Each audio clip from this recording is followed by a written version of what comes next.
With the All-Star break officially over and the second half just about hours away from getting started, I wanted to go back and talk about the first half and see exactly where this team is at going into the second half. What's going on, guys? It's the King of Orange, 61st Street. I'm back with another video and I'm going to be grading every player on this team. I'm going to group them together based on similar grading, just so this video is not an hour long. So hopefully you enjoyed this video. Like it, subscribe. Let's get right into it. First up, we have the two guys who made the errors in the last game of the first half. We got Alex Verdugo and Anthony Volpe. Alex Verdugo earning himself a C- and Anthony Volpe getting himself a C. Both of them have had very similar first half. Both of them had very hot moments in their seasons. Anthony Volpe's being at the beginning, and Alex Verdugo, it took him a few weeks, but then towards the middle, he looked unstoppable. For a majority of the season, they have looked a little flat.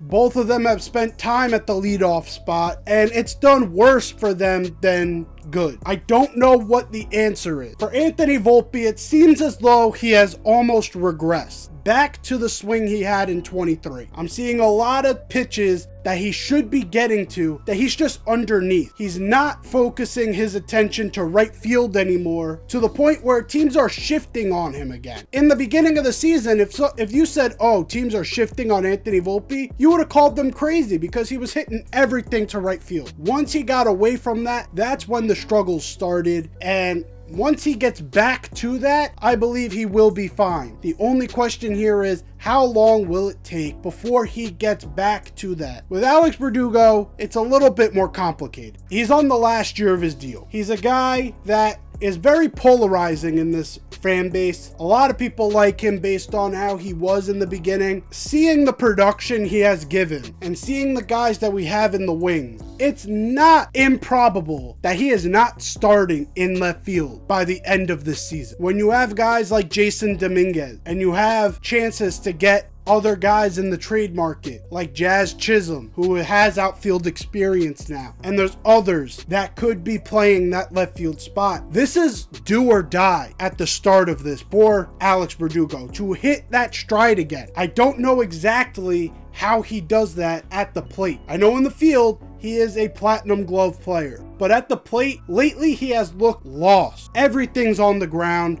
everything's getting popped straight up, and his body language has been even worse. He's not hustling out ground balls, doesn't look into the game, and to me that led to the mistake we saw on Sunday against Baltimore. For Alex Verdugo, this first series or first couple series are do or die for whether he will be on this team long term. Because if he does not come out the gate strong, Jasson Dominguez, although having setbacks in his recovery from his recent groin injury, he will be back at some point this season. And the trade deadline is not too far away. Either way, there's a chance that Alex Verdugo finds himself either on a different team or on the bench come September 2024. Next up, I'm going to get them out of the way. Juan Soto and Aaron Judge both get A+ times a billion. Aaron Judge, on a historic pace home run wise, could win the Triple Crown of the entire league. He has been absolutely unstoppable, and this is including the month of April where he hit 170. It's absolutely insane what Aaron Judge has done and the way he has handled his captainship. I know some people have been a little pissed off about how he's handled the captainship. To me, I think he's handled it extraordinarily. A lot of his mindset is keeping things in-house, and I think that's a great game plan with the personalities that they do have. The Marcus Stromans, the Alex Verdugos, there's a lot of mixed personalities there. So to keep things in-house and making sure things do not blow up as they could have for this season, it's a testament to his leadership. And now we get to Juan Soto. What a revelation this guy has been for this lineup. Batting over 300 for most of the first half, has over 20 bombs already. Look, he's not producing much in the field, but that's the only criticism you can give to this guy. He is built for New York. He's got the attitude, he's got the swag, the personality. I'm here to win. That's what New Yorkers resonate with. I think a lot of New Yorkers see it in Juan Soto. If Juan Soto is not in pinstripes come 2025, it will be a very depressing time because he is the perfect fit in pinstripes. I just wanted to get those two out of the way so that we could go more in depth on some of the lesser players on this team. Next up on the list, I'm going to put Gleyber Torres and Anthony Rizzo, with both of them receiving a D on the season. For Gleyber Torres, he has started to pick it up since probably the turn of the month in July. He's looked a little better at the plate, but for the vast majority of this season, his bat has been lifeless. A lot of the things I said about Alex Verdugo during this time, you could say the same thing about Gleyber Torres. When Gleyber Torres is on, you'll see him directing his, or at least aiming for center field to right field. He is not trying to pull the ball. All season, you see Gleyber Torres' hip fly open. One or two times, he'll catch one on the inside part of the plate and have enough power on it because of that hip flying open to hit the ball out. But most of the time, these major league pitchers are able to take advantage of him based on the fact they know his hip is going to fly open, so they pitch it to the outside part. The amount of pitches he swings at is ridiculous. The amount he strikes out, the amount he grounds out. He also is another guy who doesn't always fully hustle down the line. I'm not the biggest stickler about, but when you are struggling the way he has, it does look bad. And don't get me started about the field. Sucks at second base. This is another guy where if he does not pick it up, or at least stay on the trajectory he has been on since the start of July, there are different avenues the Yankees can go to find a replacement. He is not safe on this team. I know people think we give Gleyber Torres a little bit too much slack. The problem is he deserves every bit of it. It has not been a great season for Gleyber Torres, at the worst time for Gleyber Torres to have a bad season, because this is a contract year for him. Now going to another guy on his contract year who has kind of been snake bitten this season. You have Anthony Rizzo, also receiving a D. I don't think there's been a moment this season where I've said, that's the DJ LeMahieu I remember. He has been off all season. Is it a matter of injury? Is it a matter of old age getting to him? Who knows? Even before he fractured his leg, Anthony Rizzo, hitting wise, did not look great. You haven't really noticed him in the field. He has made a couple mistakes, but other than a few mistakes here and there, you haven't really noticed him, which is a good sign. Offensively, he has produced little to nothing for this team. Another guy whose spot is in jeopardy because of a rookie that came up and is now on fire. Anthony Rizzo is in the position where his injury may have caused him to lose his spot on this team. If Anthony Rizzo comes back in timely fashion, he better hit the ground running at full speed, because Ben Rice is right there. And Yankee fans are not going to be happy to see Ben Rice on the bench. The only way to ease those tensions is for Anthony Rizzo to get his shit together. He's not hitting for much power. He doesn't hit the other way. It's looked rough for Anthony Rizzo in the first half. I'm hoping he can step it up because he is a fun player to watch when he's on. Only problem is he hasn't been on since May, June of 2023, back when Tatis hit him in the head. He has not been himself. Hopefully, the second half rejuvenates him. This has been an extended period of time. Hope is waning on Anthony Rizzo. Two guys that are getting very high grades are Giancarlo Stanton and Ben Rice. I'll start with Giancarlo Stanton, who gets an A- for this season. Who would have known the Yankees would fall off a cliff the moment they lose Giancarlo Stanton in the craziest way possible, by the way? The only thing Giancarlo Stanton did to get injured was kick his speed into second gear. Didn't try to get it into third, fourth, took it up a tiny notch, and he pulled a hammy because of it. Absolutely insane. But when he was on the field, he was the third most producing hitter on this team. Runners in scoring position, he was probably the best hitter on this team. He was the prototypical cleanup hitter, joined Juan Soto and Aaron Judge in the 20 home run team. He was a revelation in a lineup that absolutely needed it. Was a main catalyst for this team having the start they did that afforded us the chance to have the month they just did and still be 20 games above 500. It was a lot thanks to Giancarlo Stanton. This is probably his best season in pinstripes, except for the leg injury. It seems as though he will be coming back on Friday night. Hopefully, he kicks back into form right away because this lineup needs it. They just broke their streak of winless series. Hopefully they can kick this into high gear, go back on a streak. But a lot of that falls on whether Giancarlo Stanton can be back to normal. He is legitimately the X factor for the 2024 season. And I couldn't be happier for a guy who has eaten the punches that he has in pinstripes and the way he's taken it into stride. It's absolutely amazing to see that he's finally hitting some of the potential that he showed when he first came over. And next we have Ben Rice, who came in after Giancarlo Stanton went down. What a revelation Ben Rice has been. For anyone who was excited about him in the minor, you could not have expected the performances that he has produced. And that is why he gets an A for how he has performed. A lot of these rankings are very relative to expectation.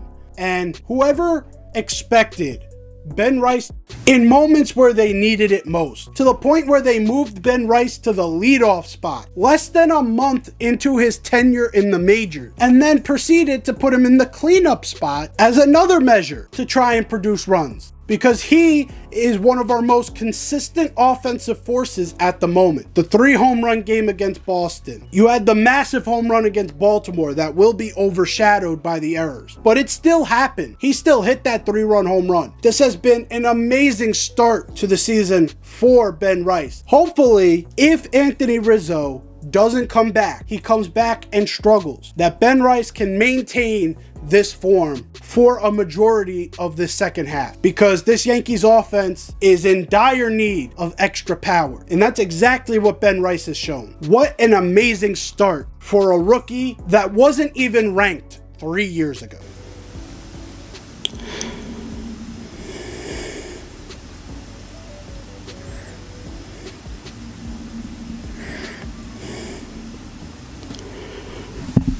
Now let's talk about the catchers of the New York Yankees, and that is Jose Trevino and Austin Wells. Jose Trevino earns a B for me. His bat has come to life, especially in the average department, as he has been getting hits on hits on hits before this injury that came up. The reason why he gets the B- on my record is because his arm has been exposed. He has the weakest arm in Major League Baseball among starting catchers, and it has shown, and it has cost us a numerous amount of times since it was exposed by Boston.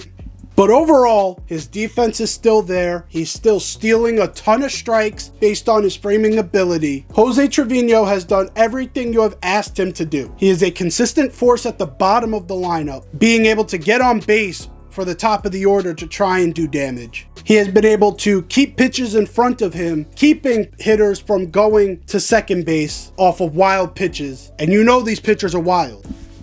He's never had an extraordinarily strong arm, so you're not really asking him to throw out a numerous amount of hitters. It's just surprising how bad it has become. Hopefully, it doesn't come to bite us in the ass once he does come back. But overall, a great season out of Jose Trevino. And for Austin Wells, he gets a B+.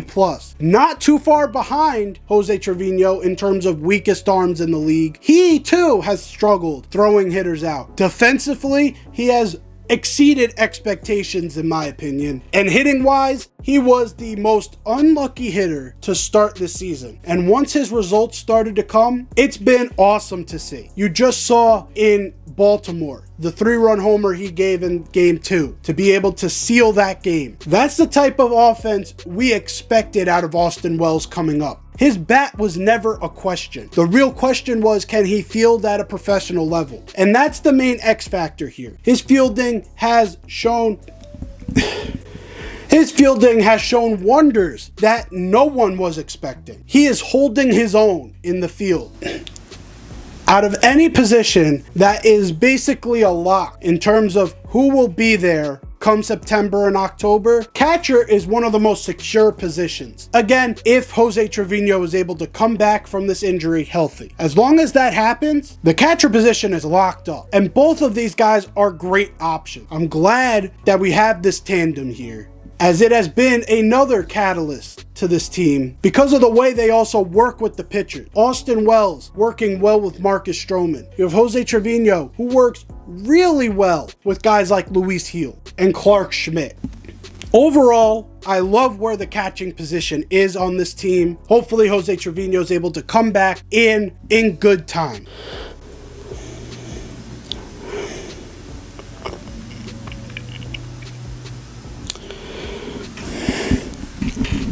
Now a player who has severely disappointed this season, DJ LeMahieu, he gets an F. That's right, he failed. All season, we've been waiting for DJ LeMahieu to actually kick into gear. When will the real DJ LeMahieu show up? And he just hasn't shown up. He had a few game stretch towards the end of the first half where you had hope. But for the majority of the season, and yes, he started the season injured, but once he came back, he has been absolutely awful. To me, the way I describe it is it's like a boxer, right? When they start to get older, it's not the ability that makes them retire. It's not the power. It's not certain areas of expertise. You know what it is? It's a failure to launch.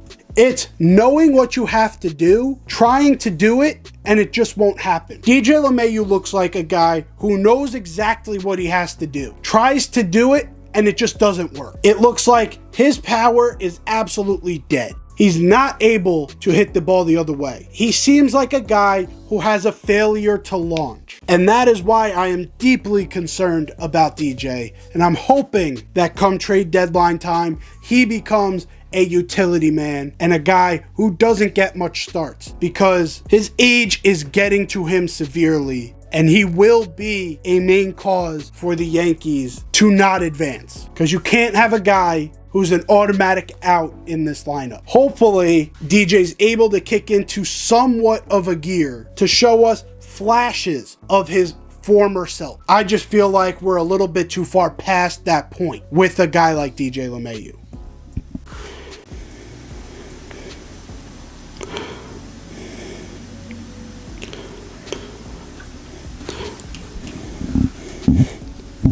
Now let's get to some of the guys off the bench. Oswaldo Cabrera and Trent Grisham. I'll start with Oswaldo Cabrera, and I gave him a C. He started off the season so awesome. When DJ went down and they had to put Oswaldo in the third base spot, he came out firing. First 2-3 weeks, he was hitting .330, had such a high average with runners in scoring position. You knew it wasn't going to last because his BABIP was extraordinarily high. Before the role that he serves, he has done it. I'm not going to say he has been overly amazing because he also paired start with an incredibly lackluster middle of the season. But when he does get his opportunities and he does get runners into scoring position, more times than not, he comes through. And that's something the Yankees desperately need off the bench, is a guy who's able to come in and be clutch.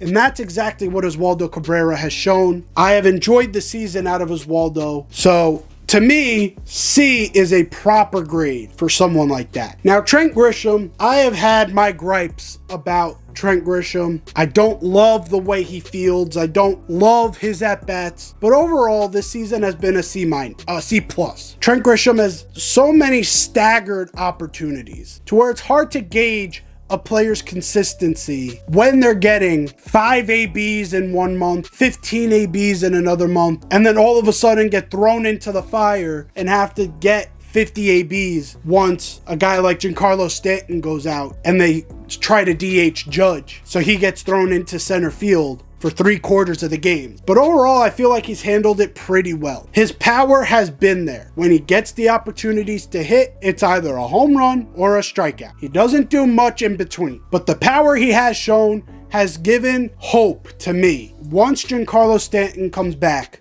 Off the bench, Trent Grisham could be a huge part of a postseason run, because once you make it to the postseason, it's not just about the 9 on the field. It's about the others as well. And he is going to be an X factor off that bench, especially against right-handed pitching where he has the most power. And he may even come in sometimes against left-handed pitching, knowing that for his career, he has had a better average against lefties. So far, his start has been very up and down, but once he got consistent playing time, the results started to sort of level off. And that's what I like to see. So Trent Grisham, C+.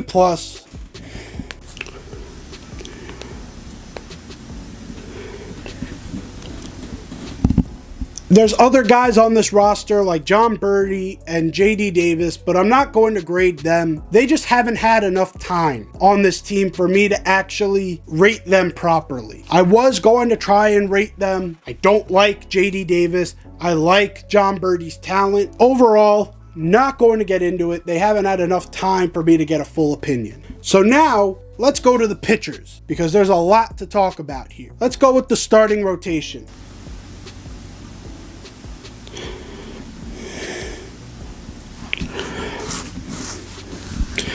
Let's start from the top. The highest performing starter on this team is none other than Yankees rookie Luis Gil. Luis Gil has been a revelation for this team, and outside of 3 starts, he has been a borderline Cy Young candidate, which is why he gets an A for me. Luis Gil, his 100-mile-an-hour fastball paired with one of the nastiest changeups you'll ever see, coming in at 92 miles an hour. Imagine that. You have an 8-mile-an-hour difference between your fastball and your changeup, yet your changeup is one of the fastest changeups in all of baseball. That's sick arm talent. He has a ton of strikeout stuff. He's able to dominate hitters. Yes, at times he had a walk issue. 3 starts where he looked bad, and that's going to happen. Remember the saying, you're going to have 10 starts where you have all of your stuff. You're going to have 10 starts where you have none of your stuff, and then the other 10, you have some of your stuff, and the way you work through that start is how your season ends up. The fact that in a month of turmoil, the calming force of the rotation, Cy Young candidate later on in his career. What a start from Luis Gil.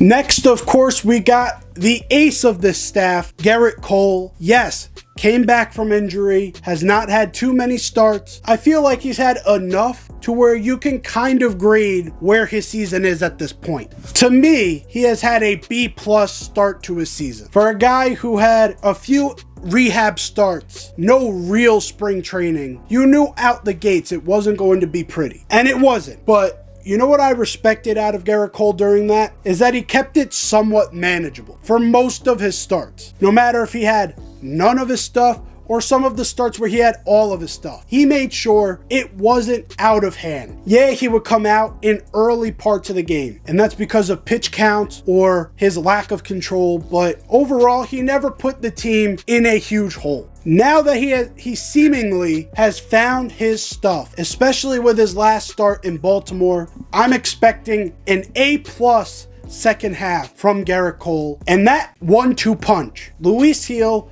and Gerrit Cole, is going to be unstoppable. I give Gerrit Cole a few extra bonus points because of his coaching ability when it comes to some of the players. You see Luis Gil call him coach, and that's because when he was injured, he was the one mentoring a guy like Luis Gil. And that is huge for development in this rotation. So kudos to Gerrit Cole, acting like the true ace that he is, the captain of the pitching staff.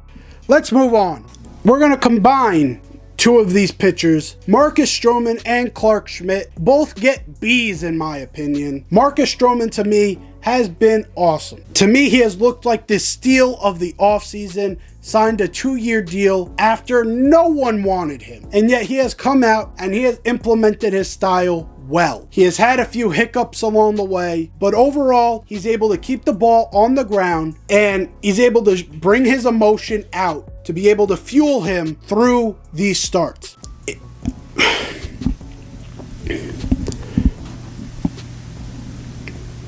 He's a guy that is very polarizing for this fan base. Some people hate him, some people love him. What you can't deny is that he has immense talent. He pitches not too similarly, somewhat similarly to late years CC Sabathia. He doesn't have the velocity to put on a fastball, so he has to pinpoint his pitches. He loves getting those off the zone strikes, and he works very well with that sinker with that. He makes sure his slider gets off the plate. He's a guy who makes very few mistakes. The only problem is when he does make mistakes, they get hit a very long way. And that was the same exact thing with CC Sabathia. When he lost his velocity, he had to go to a ton of off-speed pitches because the fastball was 90. You're not going to blow anyone away, even back when CC was pitching with a 90-mile-an-hour fastball. And yet he still made it work. And I'm seeing the exact same thing out of Marcus Stroman. I love the way he pitches, and I've loved the start from him.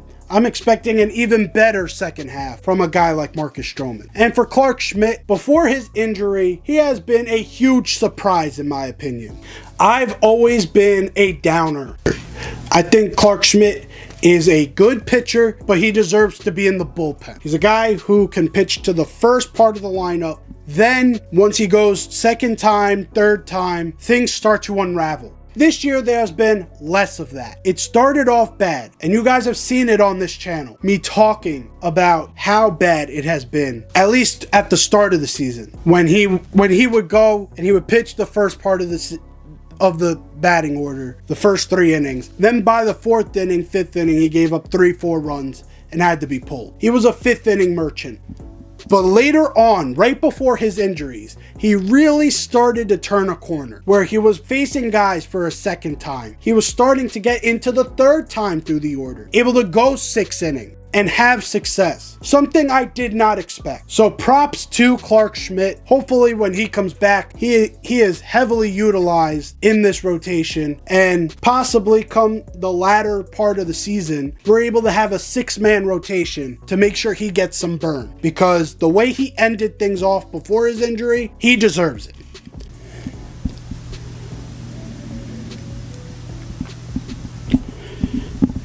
Now let's get to Nestor Cortes, who is a B-. Nestor Cortes is a tale of 2 different pitchers. At home, he is an A+ times 1,000, has around a 1 ERA, and absolutely dominates. Able to throw that cutter to get hitters to swing and miss all the time. That cutter is so useful in his repertoire.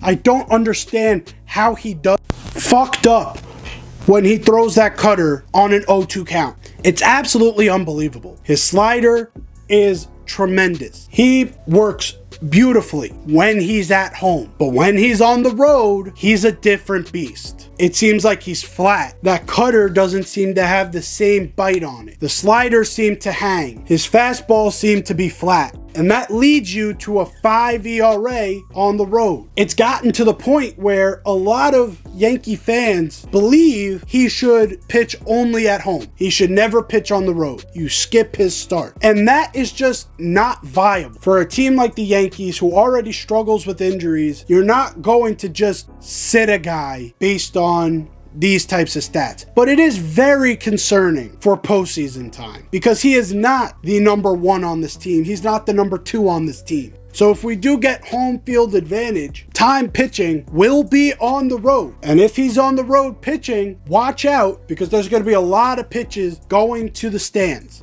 I hope he's able to sort of level things off in the better sense, not making his home stats worse, because postseason time, if he's able to succeed with the talent of Luis Gil and the pedigree of Gerrit Cole, this rotation is borderline unstoppable in a 5-game series and will be very hard to beat in a 7-game.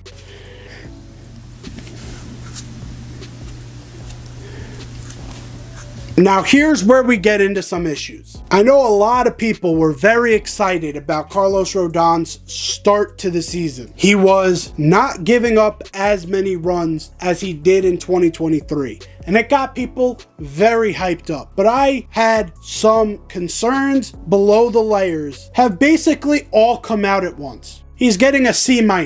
Now trust me, I'll be the first one to say over the last 2 months, it's been an F minus. He has been absolutely awful. He is a guy who trusts his fastball far too much. And because of that, he has tried to adjust. Well, the problem with that, no way. No fucking way. No way this has stopped at 15 minutes.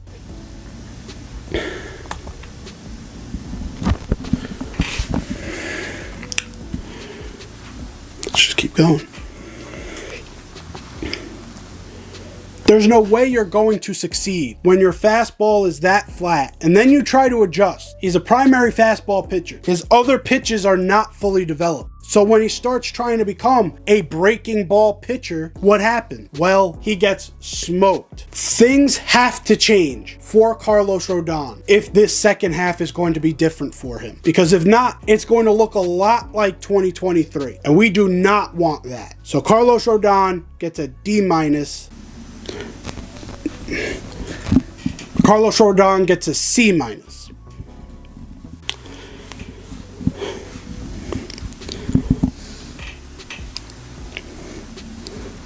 Now let's get to the bullpen arms. And we're only going to do a few of these because there have been so many interchangeable parts of the bullpen that it's hard to keep track. But there have been 5 constants, especially since May. So let's get to them. Starting off with Clay Holmes, he gets a C+. To start this season, Clay Holmes looked like the best closer in baseball. He looked like a pitcher that couldn't be stopped. Well, ever since then, he has been very shaky at best. Here's the real problem with Clay Holmes. Usually, a closer has a pitch that hitters fear. Tell me, what pitch does Clay Holmes have that would make hitters fear? He doesn't. He truly does not have one. It's tough to succeed as a closer without a pitch that dominates. There's a reason why Aroldis Chapman had a decade where he was the most dominant closer in baseball. Because no matter what era you're in, 102, 103 is going to scare the shit out of you. You have Emmanuel Clase. That slider compared with that 100-mile-an-hour fastball is deadly. Clay Holmes doesn't have that. So what do you need if you don't have that? Is you need immense control to be able to dictate the game in your way. And over this past 3 months, Clay Holmes has not had that. And that is why he has struggled on the latter half of this first half. Still found his way into the All-Star game, which is a great negotiation chip for him. He's going to have to find that control because there's no way he's going to develop a scary enough pitch to dominate. So if he's able to find the control, he'll be able to get back on track. But hopefully he's able to find it soon because we need to be able to nail these games down. Every game from here on out is important. So we can't have what happened against Boston happen again.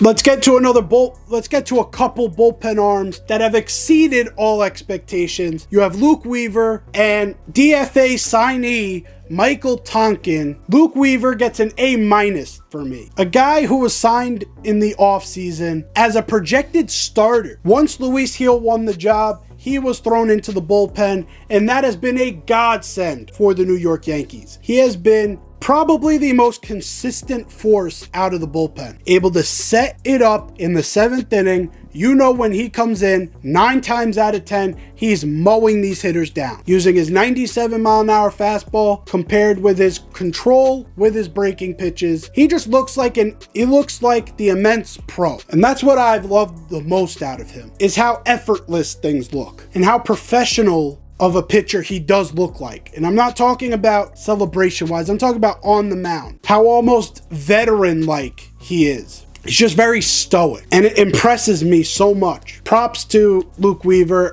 And now to Michael Tonkin, who gets an A. Again, these grades are very relative to expectation. And when he first came onto the scene in Milwaukee, I had very low expectations for Michael Tonkin. But all I found out was that was just a bad decision from Aaron Boone, as ever since then, Michael Tonkin has probably been the next most reliable pitcher out of that bullpen, using his Randy Johnson like arm motion to be able to confuse hitters and get people off balance. That's his best quality. Hopefully it keeps going. He's someone that I fear will have a second half drop off, but for the time being, he looks like $1 million whenever he steps onto the field. So Michael Tonkin, Hopefully it continues. Now to our Caleb Ferguson and Tommy Kahnle. Caleb Ferguson on the left-handed side was supposed to be the replacement for Wandy Peralta. Wandy Peralta went to San Diego because he got a 4-year deal. You know what he's provided?